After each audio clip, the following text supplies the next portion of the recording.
Video games are currently taking an important part of our culture, intriguing people with vast and unique experiences. And because of this, in many circumstances, I have often asked myself how video games have changed over time, and also if video games are linked to violence in society. In order to answer my first question at issue, I decided to watch TED Talks and also TED educational videos. Thanks to this, I was able to expand my current knowledge and learn a couple of new facts related to the history of video games. So, how have video games changed over time? Well, thanks to Safwat Salim's TED educational video, A Brief History of Video Games, I can say that video games were initially not made for the general public because of how expensive they were. Some examples include cathode ray tube amusement device and tennis for two, which were initially at science labs. With the release of the Magnavox Odyssey in 1972, video games started to become much more accessible. Then, with the release of Donkey Kong, the idea of video games with a story became a reality. Nowadays, video games are far more accessible for the public, being playable in smartphones, consoles, and computers.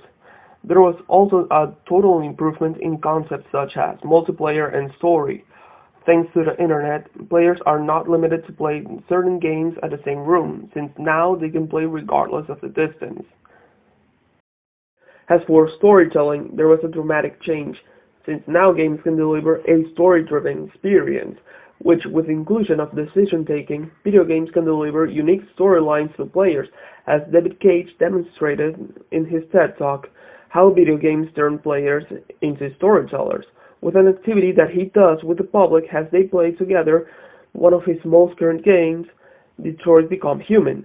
During this TED Talk, the audience collaborated with David and his assistant playing the game, Beaky, to interact within the story playing as an android, and also partaking within the decisions made inside the game.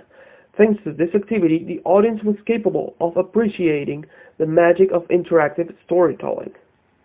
Then, in order to answer my second question at issue, are video games linked to violence in society, I decided to take a look at a couple of videos on YouTube of politicians complaining about the violence on video games, where I found this video clip. Also video games, I'm hearing more and more people say the level of violence on video games is really shaping young people's thoughts.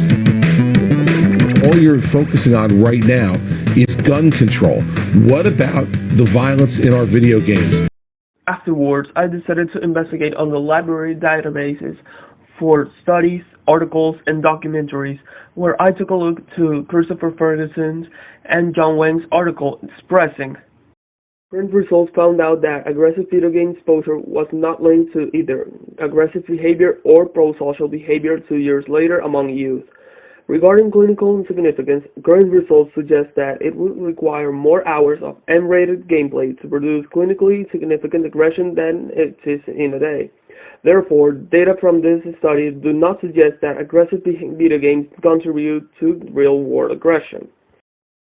Then I took a look to Carl Lai's article, and in a specific segment where he and his team were analyzing another study they cited, this study sustained that the violent contents in video games do not have long-term influence on brain activity, emotional processing, or aggressive behaviors, but only possible short-term effects immediately after or during the exposure to violent video games. Then I found on Films on Demand a documentary made by the BBC titled Should You Really Play Video Games?, where experts give their thoughts about certain misconceptions about video games.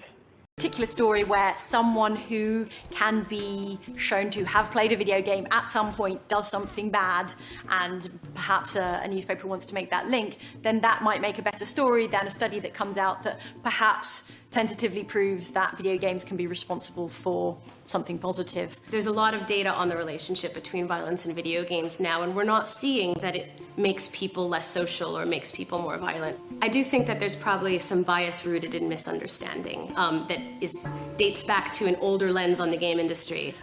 Based on the information that I have gathered, I conclude that video games have dramatically improved over time giving players immersive experiences to enjoy. This also demonstrates that video games are not linked to violence in society, and common interpretations made by politicians and the media are based on wrong interpretations. In order to change the point of view of the general public has a consequence.